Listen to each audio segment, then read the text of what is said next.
आज थोड़ी देर आपसे बात करने वाले हैं खजाने की। खजाना अच्छा लगता है ना, खजाने की खोज में। वो खजाना जो फेरी टेल्स में या कथाओं में आपने बहुत बार सुना, वो खजाना जिसे ढूंढने के लिए निकले थे। खजाना आपको भी मिल जाए, गड़ा हुआ खजाना। आसमान का खुदा आप पर बरकत उंडेल दे और आप एकदम रातों रात अमीर बन जाए, आपके पास खूब सारा आ जाए। और आप अगर रोहित भाई थोड़ी मदद करेंगे तो आप देख सकेंगे। मैं आज बात करने जा रहा हूँ the hidden treasures of God, परमेश्वर के गुप्त खजाने के विषय में।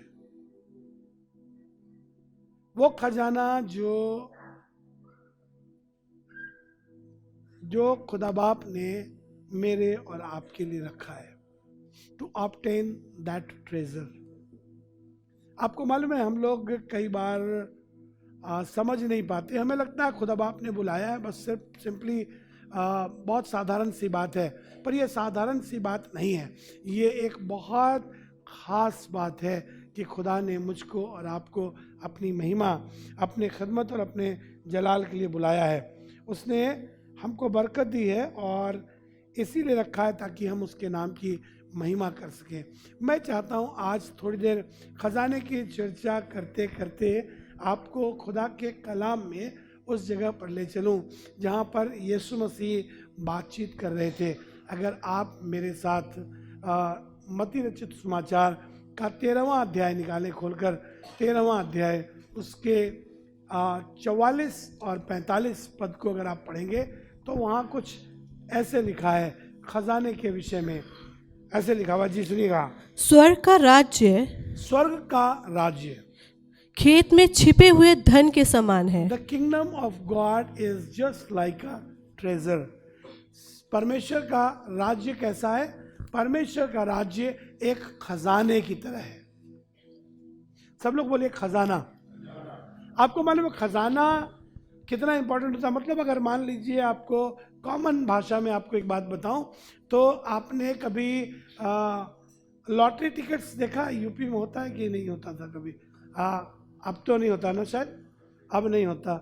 हमारे यहाँ खूब होता था बिहार में, कलकत्ता वाला, अरुणाचल वाला, मिजोरम वाला, और सबका वो लॉटरी टिकट होता था। लॉटरी टिकट अगर आपको मालूम पड़ जाए कि इस वाले लॉटरी टिकट में जिसकी कीमत 10 रुपये है, इसमें पक्का 1 करोड़ का प्राइस होगा, तो आप उसको खरीद लेंगे ना।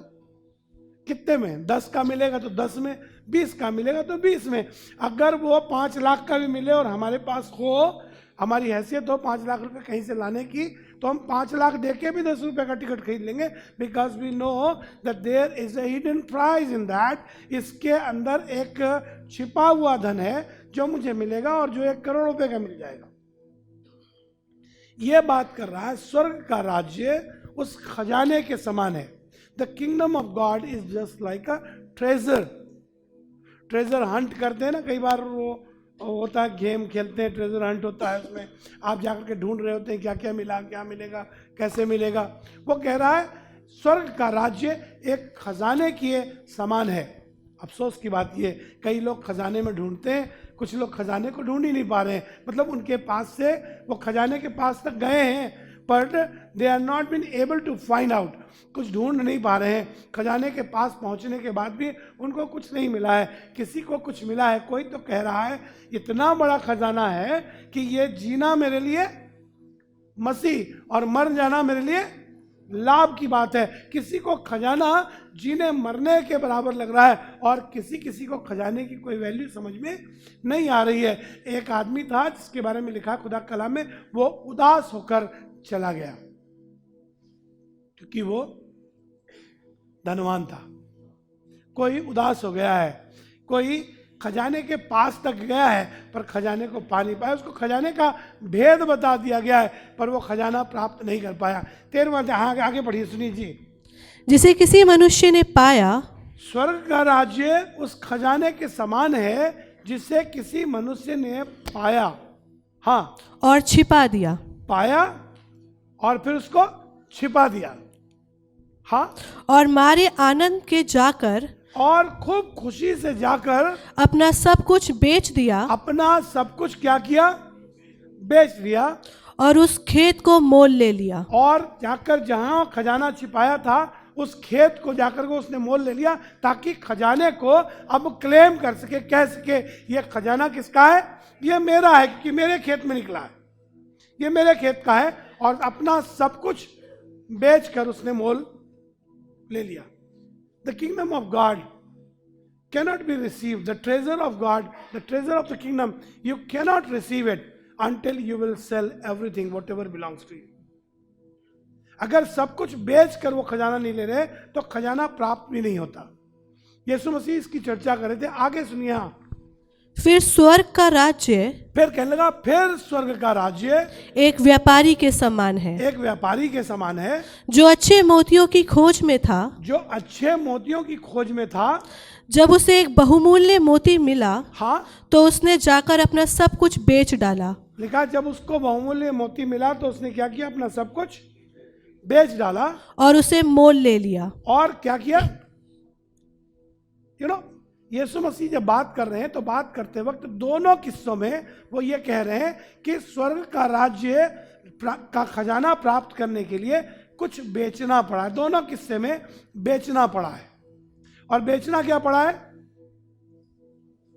जो कुछ उसका था, whatever belongs to you, you have to sell it off until you will sell.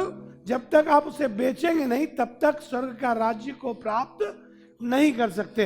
बेचने का मतलब ये नहीं कल जाके आप अपना घर सेल पे लगा दें और गाड़ी यहीं बाहर सेल पे लगा दें। मेरी गाड़ी 13 लाख की है, मेरी 6 लाख की है, अब सब लोग अपनी अपनी बोली लगाने लगे। ये मतलब नहीं है उसका। उसका मतलब ये है कि what ever you possess, what ever the thing जिसने आपको डोमिनेट किया हुआ है, जो आपको रूल करने लगता है। कई बार बहुत सी चीज़ें जो मुझको आपको रूल करती हैं, वो मुझे चलाने लगती हैं। अब वो किंगडम ऑफ गॉड और उसमें जब कंपेयर होता है तो मैं दूसरी चीज़ को ज़्यादा पसंद करता हूँ, दूसरी चीज़ को ऑप्ट करता हूँ बनिस्बत किंगडम ऑफ गॉड के। वो कह रहा go and sell whatever you have, sell it for the kingdom of God and receive it because there is a treasure. वहाँ पर एक खजाना तुम्हारे लिए रखा है। मैं चाहता हूँ आपको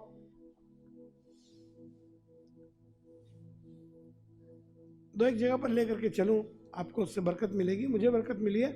मैं चाहता हूं मेरे साथ निकालें मत्ती रचित समाचार का 6ठा अध्याय, उसका 19वां पद, 6th chapter verse 19। अपने लिए पृथ्वी पर धन इकट्ठा ना करो।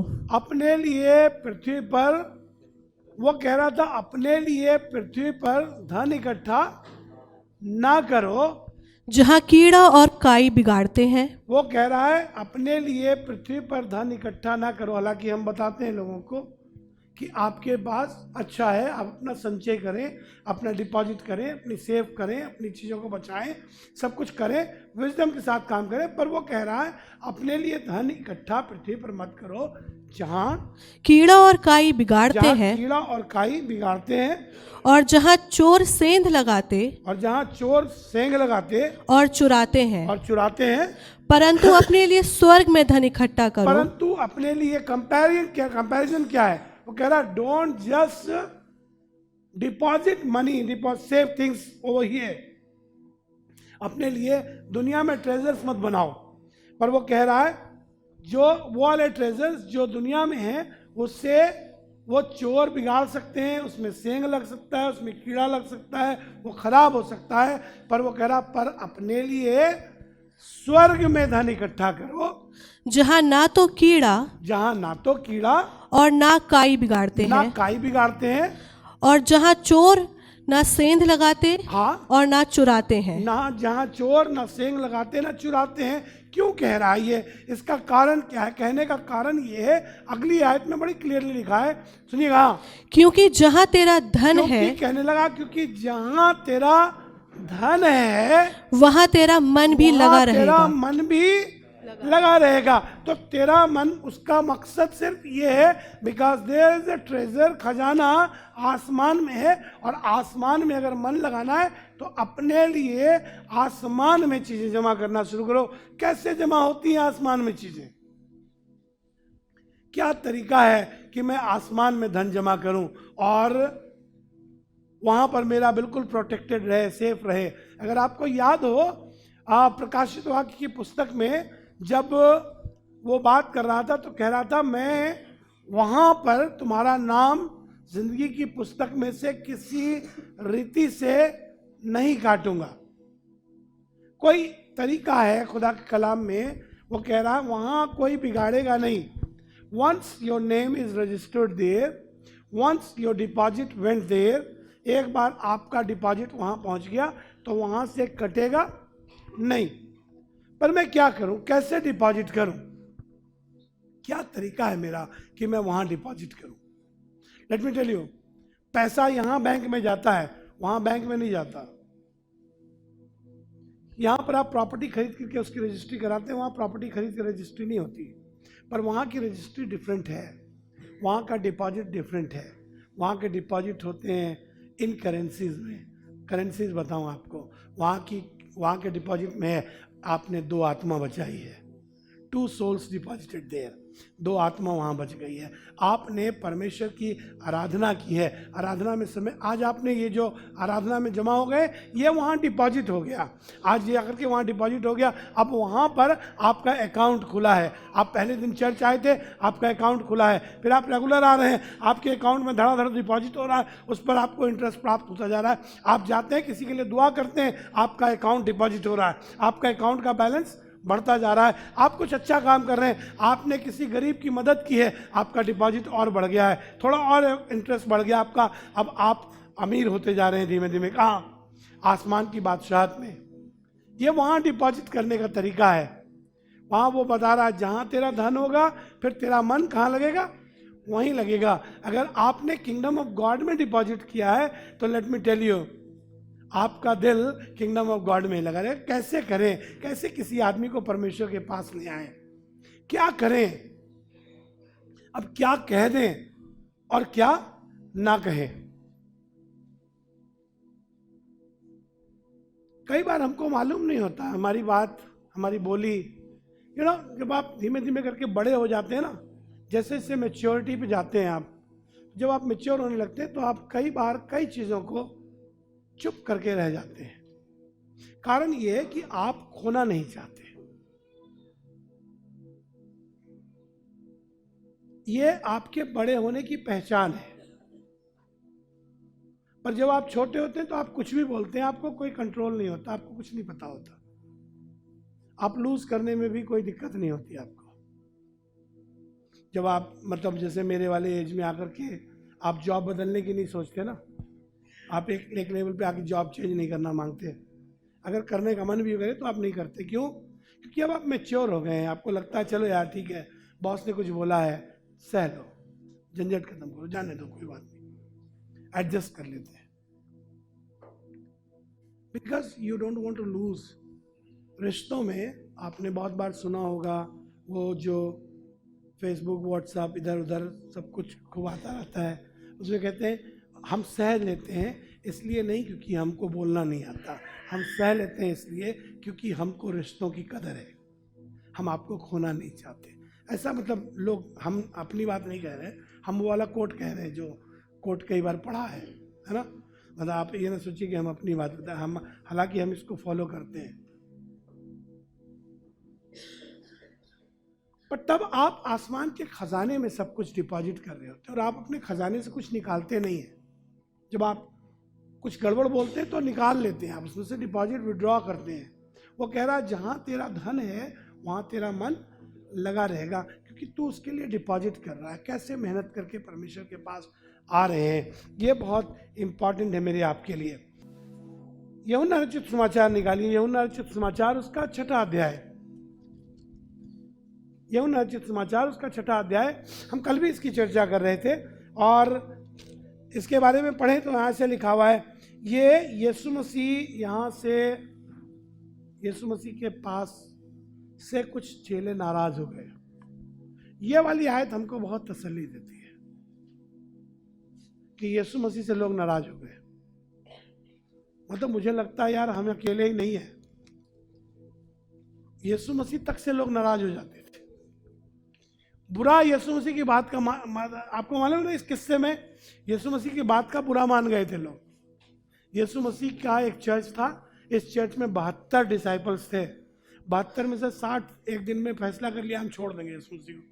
बाप रे, क्यों?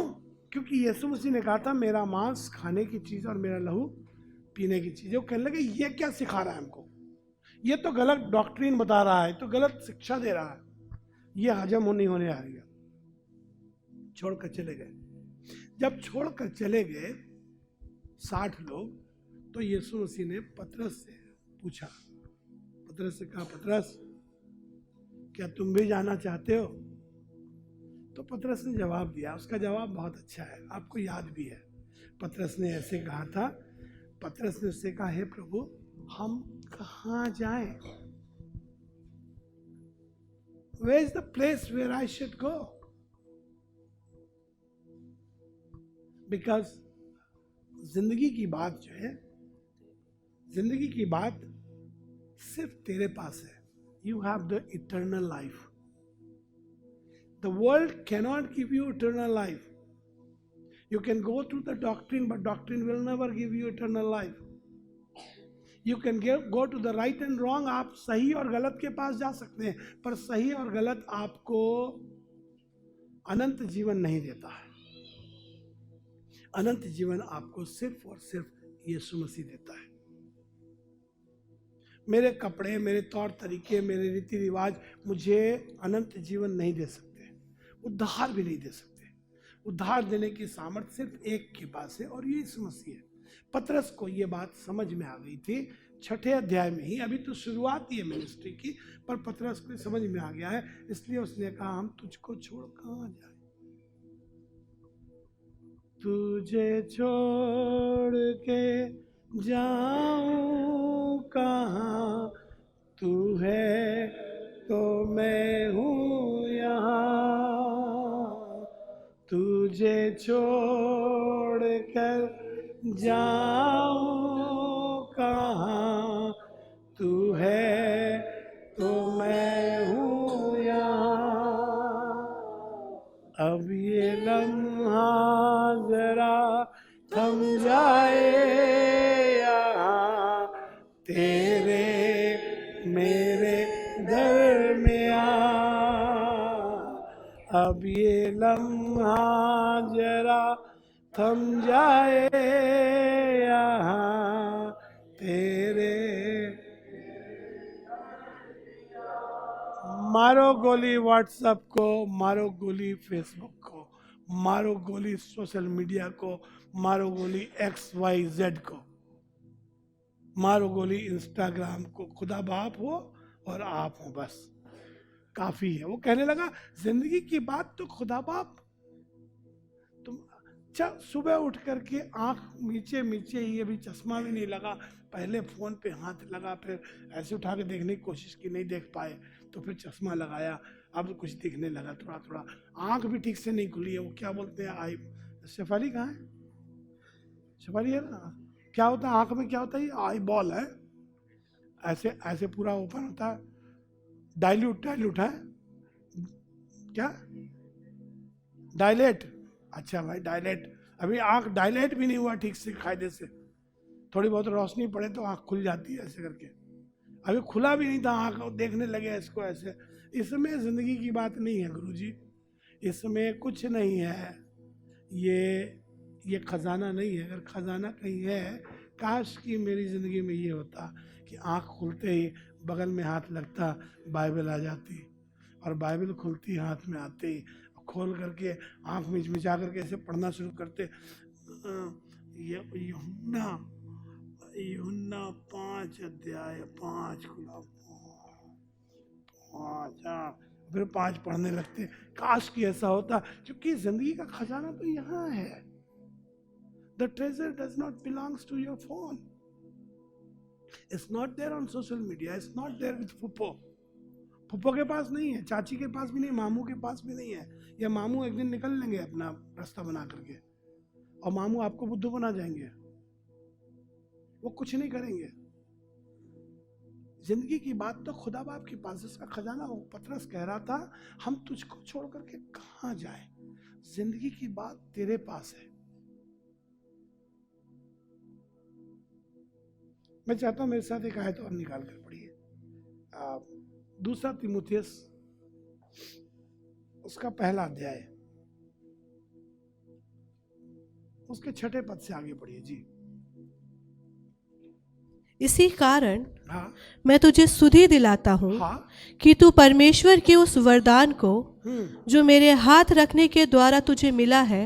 अब वो बात कर रहा है तो कह रहा, सुनो मैं तुमको याद दिलाता हूँ, तुमको सुधि दिलाता हूँ, तुमको कुछ बातों को रिमाइंड कराता हूँ। तुम्हें परमेश्वर का वरदान मिला है, you got it.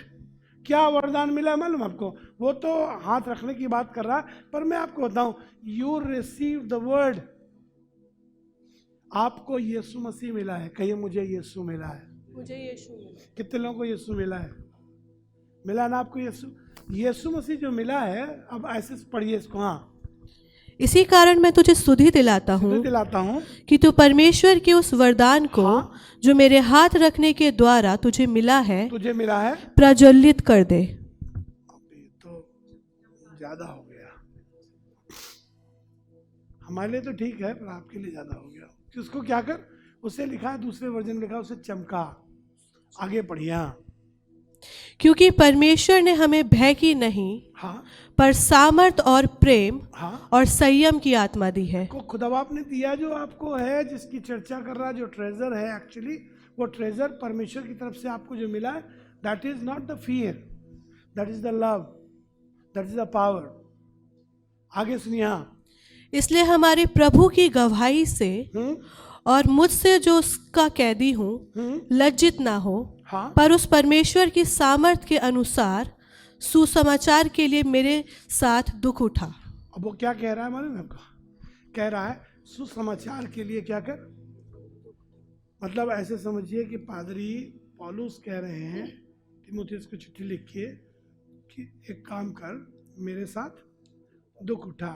Another version में समझिए तो पास्टर आलोक कह रहे हैं कि राहुल तू और आशीष तुम भी, विनोद तू भी मेरे साथ क्या कर। ये कौन सा इन्विटेशन है यार? आप बताइए, मैं किसी को कहूँ मेरे घर खाने पे आओ, समझ में आता है। मैं किसी को कहूँ मेरे साथ शिमला चलो, खर्चा मैं उठाऊंगा, समझ में आता है।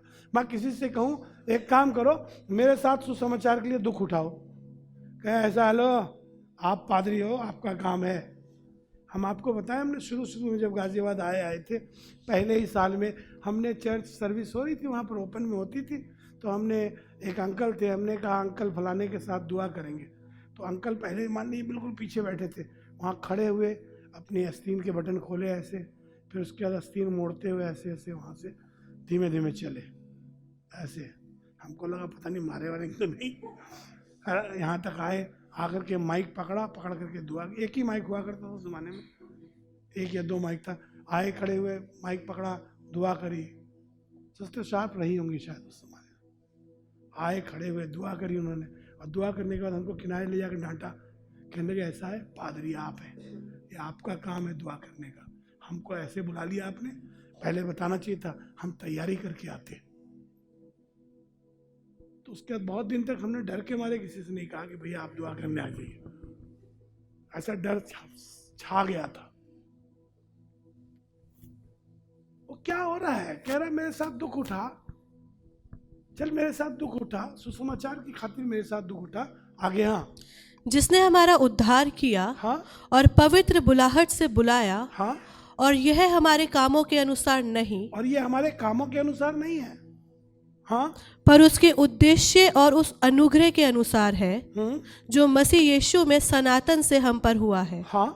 पर अब हमारे उद्धारकर्ता मसीह यीशु के प्रकट होने के द्वारा प्रकाशित हुआ, जिसने मृत्यु का नाश किया और जीवन और अमरता को उस सुसमाचार के द्वारा प्रकाशमान कर दिया, जिसके लिए मैं प्रचारक और प्रेरित और उपदेशक भी ठहरा।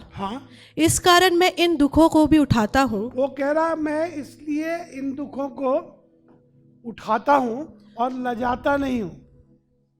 इन दुखों को उठाता हूँ, and I am not ashamed of all these things. इसको उठाता हूँ, लजाता नहीं हूँ, क्योंकि मैं उसे जिस पर मैंने विश्वास किया जानता हूँ। मैं उसको जानता हूँ, क्योंकि मैं उसको जानता हूँ जिस पर मैंने विश्वास किया। अगर आप उसको जानते हैं ना, let me tell you one thing, if you know God, if you know him personally, अगर आप उससे मुलाकात आपकी हुई है तो एक काम कीजिए, उस पर मन लगाइए। अगर आपकी उससे मुलाकात है ना, तो आप उससे मतलब, अगर जब आप किसी के साथ, when you fall in love with somebody, आप उसके साथ टाइम स्पेंड करना चाहते हैं, आपको अच्छा लगता है उसके साथ बैठना, आपको उसके साथ बैठना काटता नहीं है, आपको वो कचोटता भी नहीं है, आपको दिल करता है कि आप उसके साथ बैठें। You try to get a chance to stay with him, to spend time with him. अगर आपका दिल खुदा बाप से लग गया है, मुलाकात हो गई है, stay your time, don't focus on the thing of the world, क्योंकि जो दुनिया की चीजें वो एक दिन जो दिख रही हैं कल नहीं होंगी।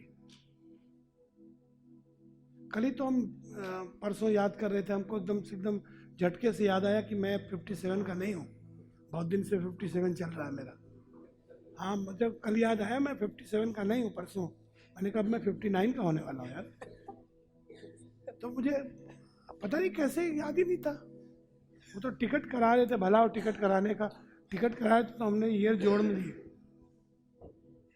चले ही जा रहा। एज बढ़ रही तुम्हारी, तुम अब जो जवानी थी वो पुरानी हो गई, वो जो चीज़ें रखी थी तुम्हारे पास वो धीमे धीमे कम हो रही हैं, और वो दुनिया भी कम हो रही है, आसमानी बढ़ रही है तुम्हारी। You have to focus on that. The worldly will one day ruined, खत्म हो जाएगा, समाप्त हो जाएगा, कुछ नहीं बचेगा। मत्ती रचित समाचार उसका 19वां अध्याय अगर आप निकालेंगे और 19वें अध्याय को निकालकर उसके 21वें पद से अगर आप पढ़ेंगे तो वहाँ कुछ ऐसे लिखा हुआ है, और यीशु मसीह ने उससे कुछ ऐसी बातें कही थी और उससे कहा, यीशु ने उससे कहा, हाँ, यदि तू सिद्ध होना चाहता है, यदि तू सिद्ध होना चाहता है, इफ दाउ बी परफेक्ट, हाँ, तो जा, हाँ, अपना माल बेचकर कंगालों को दे, हाँ, और तुझे स्वर्ग में धन मिलेगा। और ऐसे इंग्लिश के बारे में लिखा हुआ है, if thou will be perfect, go and sell that thou hast and give to the poor and thou shalt have treasure in heaven. आसमान में तुझे धन मिलेगा, पर दुनिया वाला छोड़ो। ये दुनिया की जो चीज़ें हैं ना, इसने बहुत बार मुझको और आपको लपेटा हुआ है, जिसके कारण मैं और आप कई बार, कुछ लोगों ने तो बताया, भैया क्या कहें, हम कभी पूछते थे लोगों से पुराने ज़माने में, अब तो नहीं ऐसा होता, पुराने ज़माने में पूछते तुम लेट आए, भैया क्या बताऊँ, ये औरत ना नाश्ता बना के नहीं देती टाइम से, ये नाश्ता बना के, मैं नाश्ते में मरे जा रहे हैं यार, तुम नाश्ता छोड़ो, आसमान के खुदा की इबादत करो। कह ले नहीं, ये भैया मेरे कपड़े नहीं प्रेस हुए थे, हमने तुम्हारा प्रेस कौन देख रहा है, आसमान की बादशाह में तुम्हारे कपड़ों के क्रीज को कौन देख रहा है। God will see your heart, not your dress. And if you are dressing up very good, आप बहुत अच्छी बात, अच्छे से ड्रेस पहनते हैं, बहुत अच्छा है, कीजिए, अच्छा लगता है, पर ड्रेस के पीछे खुदा बाप छूट जाए, ड्रेस के पीछे, खाने के पीछे खुदा बाप छूट जाए, खाने की वजह से उसकी इंपॉर्टेंस खत्म हो जाए, that is not good, that's not fair. वो कह रहा है अगर तू कुछ चाहता है तो जा, अपना सब कुछ पहले बेच, मेरे पीछे हो, मेरे पीछे हो तो तुझको बड़ा स्वर्ग में खजाना मिलेगा। Your treasure always, you have to understand, we have to understand, I have to understand, मेरा खजाना दुनिया का नहीं है। जब आसमान में जाएंगे, आसमान में क्या खुदा आपसे कहेगा, शाबाश मेरे बेटे तुमने भला काम किया, या वो ये कहेगा तेरा ध्यान सिर्फ दुनिया में लगा था, मेरी तुझसे मुलाकात ही नहीं थी। दोनों ऑप्शन है। वो ये कह सकता है तू तो वहीं इन्वर्टर बेचने में लगा था, तू कंप्यूटर ठीक कर रहा था, तू प्रॉपर्टी बेच रहा था, तू घर चढ़ा रहा था, मकान लगा रहा था, कुछ भी कह सकता है, एनीथिंग, तू ट्यूशन में ही लगी थी। मेरे पे फोकस कहाँ था? Focus on Jesus and God will give you that, the real treasure is there. असली खजाना वहाँ है। मैं चाहता हूँ एक आखिरी आयत पढ़वा करके समाप्त करूँ। व्यवस्था विवरण की पुस्तक उसका 30वां अध्याय उसका 19वां पद, जी, बल्कि 15वें पद से पढ़िएगा, 19वां पद भी पढ़ेंगे, 15वें पद से पढ़िएगा जी। 30 वर्स 15 ऑनवर्ड टिल 19 जी। सुन, आज मैंने तुझको जीवन और मरण, हानि और लाभ दिखाया है। हाँ, क्योंकि मैं आज तुझे आज्ञा देता हूँ कि अपने पर I've shown you both the parts, positive, negative, darker and light वाला दोनों दिखाया है, अंधेरे वाला और रोशनी वाला दोनों दिखाया है। दुनिया का खजाना है, आसमान के खुदा खजाना है, दोनों दिख गया है मुझको, आपको दोनों दिख गया। हाँ, क्योंकि मैं आज तुझे आज्ञा देता हूँ हाँ, कि अपने परमेश्वर यहोवा से प्रेम करना, हाँ, और उसके मार्गों पर चलना, उसके मार्गों पर चलना, और उसकी आज्ञाओं, हाँ, विधियों और नियमों को मानना, जी, जिससे तू जीवित रहे और बढ़ता जाए, और तेरा परमेश्वर यहोवा उस देश में जिसका अधिकारी होने को तू जा रहा है, हाँ, तुझे आशीष दे। जी। परंतु यदि तेरा मन भटक जाए, सुनिए, भटकता है ना कई बार, बहुत से लोगों का, कल गीतू बात कर रही थी भटकने की, भटक जाए, अगर तेरा मन भटक जाए, यदि तेरा मन भटक जाए, खुदा बाप की तरफ लगा था पर भटक गया कई बार, अब दुनिया की तरफ लग गया, अब दुनिया ने अट्रैक्ट कर लिया, दुनिया की चीज़ों ने ऐसा लुभा लिया कि अब खुदा बाप से भटक गया। यदि तेरा मन भटक जाए और तू ना सुने और भटक कर पराये देवताओं को दंडवत करे, हाँ, और उनकी उपासना करने लगे, तो मैं तुम्हें आज यह चेतावनी दिए देता हूँ कि तुम निसंदेह नष्ट हो जाओगे जी। और जिस देश का अधिकारी होने के लिए तू यर्दन पार जा रहा है, उस देश में तुम बहुत दिनों के लिए रहने ना पाओगे। मैं आज आकाश और पृथ्वी दोनों को तुम्हारे सामने तब वो खुदा का खादिम कह रहा है, बातें लिख रहा है, कह रहा देखो मैं आकाश और पृथ्वी दोनों के सामने इस बात की साक्षी बनाता हूँ, हाँ, कि मैंने जीवन और मरण, आशीष और शाप को तुम्हारे आगे रखा है जी। इसलिए तू जीवन ही को अपना ले। Who is witnessing it मालूम है? वो कह रहा है even the heaven and earth is witness, आसमान और ज़मीन इस बात का गवाह है कि मैंने तुमको दोनों बातें बता दी है। और फिर वो कह रहा है कि मैंने जीवन, मरण, आशीष और श्राप दोनों तुम्हारे सामने रखे। तुमसे रिक्वेस्ट ये है, वो चर्च से रिक्वेस्ट ये कर रहा है, इस प्लीडिंग, एक निवेदन कर रहा है, कह रहा है मैं तुमसे एक निवेदन करता हूँ, तुम जीवन को चुन लो। Choose the heavenly treasure, not the worldly one. आसमानी खजाने को चुन लें, क्योंकि इसमें मेरे और आपके लिए अनंत जीवन है। अनंत इसी में है, इसके अलावा कहीं अनंत नहीं है। कि तू और तेरा वंश दोनों क्या को जीवित रहे। जीने के लिए अगर जीना चाहते हैं तो मुझे आपको बहुत इम्पॉर्टेंट है, अनिवार्य है कि हम अपने उस हेवनली ट्रेजर को जो परमेश्वर ने मेरे आपके लिए रखा है उसको प्राप्त कर सके। This is the hidden treasure of God. ये परमेश्वर का वो छिपा हुआ खजाना है, गुप्त धन है, गड़ा हुआ खजाना। Whatever you want to say, आप जो कुछ चाहे इसके बारे में कह सकते हैं, पर आसमान का खुदा मुझे उस खजाने के लिए बुलाता है, इस खजाने के लिए नहीं जो दुनिया का है। Let me ask one question, एक सवाल आपसे पूछूं, आपको अच्छा लगेगा सोच करके। Can you go in flash back of your life? आप अपनी ज़िंदगी के पिछले हिस्से में जा सकते हैं जब आपके पास बहुत कुछ नहीं था। Okay, let me go back in my life. आपका तो मुझे पता नहीं, मैं अपनी ज़िंदगी में जाऊं। आज से 33 साल पहले जब मैंने यीशु मसीह को जाना, यीशु मसीह के पास आए, तब कपड़े नहीं थे, बैंक में अकाउंट भी नहीं था, कोई स्कूटर, मोटरसाइकिल, कार, गाड़ी कुछ नहीं था, अपने पास अपना घर नहीं था, ढेर सारे कपड़े नहीं थे, नए नए कपड़े नहीं थे, पुराने पुराने कपड़े थे, पुराने ही खरीद लाते थे, वही खरीद के पहन लेते थे। आप जा पा रहे हैं ऐसी स्थिति में? विनोद भाई, आप जा पा रहे हैं? बाइबल में जा रहे हैं? दोनों आपस में बात कर रहे हैं, तो घर में बात करो मोहब्बत वाली, यहाँ हमारी सुन लो जी। आप जा पा रहे हैं कि नहीं अपनी जिंदगी की फ्लैशबैक में? वहां पहुंचिए 25-30 साल पहले, जहां से आपने अपनी जिंदगी की शुरुआत की थी। कभी कभी पैसा धीमे धीमे जैसे जैसे आने लगा ना, लग्जरी आने लगी, जब चीजें आने लगी, जब रिचेज आने लगी, आपके पास चीजें बढ़ने लगी, बहुतायत हो गया, आपके पास कंफर्ट बढ़ने लगा, अब आपके घर में एयर कंडीशन लग गया है, अब आपके पास चीजें अच्छी हो गई हैं, तो धीमे से खुदा बाप छूटने लगा है।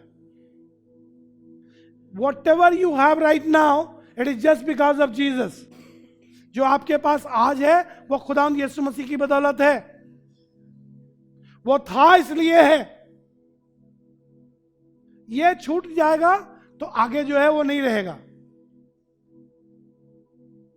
उसी ने बढ़ाया है, असली खजाना वहां है। उस खजाने के सोते से यहां भी खजाना मिला है। अगर वो खजाना नहीं होगा तो यहां वाला खजाना कुछ नहीं होगा। And I'm very much focused on this. इन दिनों में इस पर बहुत फोकस दूं। आप जितना खुदा से लिपटे रहेंगे, आसमान का खुदा आपको बरकत देगा, पर ये बरकतें आपको उलझा कर, फंसा कर, अपने में अटका न लें। तभी तो वो बात कर रहा है 12वें अध्याय में इब्रानियों की पुस्तक में, जब वो बात लिखता है तो कहता है, सो जबकि गवाहों का ऐसा बड़ा बादल हमको घेरे हुए है, तो आओ हर एक रोकने वाली वस्तु और उलझाने वाले पाप को दूर करके उस दौड़ में जो हमारे सामने है धीरज से दौड़े। उलझाने वाली चीजें जो जिसने मुझको और आपको उलझा लिया है। You want heavenly treasure, do you want a treasure from heaven? Do you want a treasure which God himself is? असली खजाना तो यीशु मसीह है। बाकी पैसे वैसे ये सब चीजें, तभी तो लोग पागल हुए पड़े थे उस जमाने के लोगों को। जब आप पुराने अहदनामे में, नए अहदनामे में देखते, पिट रहे थे, मारे जा रहे थे, सताए जाते थे, पर उनको कोई फिक्र नहीं थी, फिर भी खुदा का काम कर रहे थे। दे वर हैप्पी। पिट के कौन हैप्पी होता है? आप मतलब अद्भुत इतने बड़े बच्चे को भी पीट दीजिए तो वो भी हैप्पी नहीं होता। अभी वो मुझसे बोल रहा था, आप मुझे जब मारते हो ना तो मुझे अच्छा नहीं लगता है। किसी को अच्छा नहीं लगता, पर वो कह रहा है हम खुश हो रहे हैं, खुदा बाप तेरे नाम से पिटे तो हैं, क्योंकि खजाना उनका दुनिया वाला नहीं है, उनकी इज्जत दुनिया की नहीं है, उनको इज्जत आसमान की मिल रही है और वो उसी में हैप्पी है। Be happy, just praise God. शुक्रगुजारी करें सब कुछ छोड़कर। ये नहीं कि आप बेच दीजिए, अपना काम बंद कर दीजिए, अपना धंधा बंद कर दीजिए, करिए, पर don't give priority over God. Let God be the priority over things. दुनिया की सब चीज़ों पर खुदा बाप प्रायोरिटी हो। बर्थडे मनाइए, पर बर्थडे पर खुदा बाप प्रायोरिटी हो, खुदा बाप पर बर्थडे प्रायोरिटी ना हो जाए। आइए दुआ मांगे। खुदावंद तेरे पास, तेरे कदमों में हाजिर हैं, शुक्रिया अदा करते हैं अपने उस खजाने से खुदावंद यीशु मसीह जो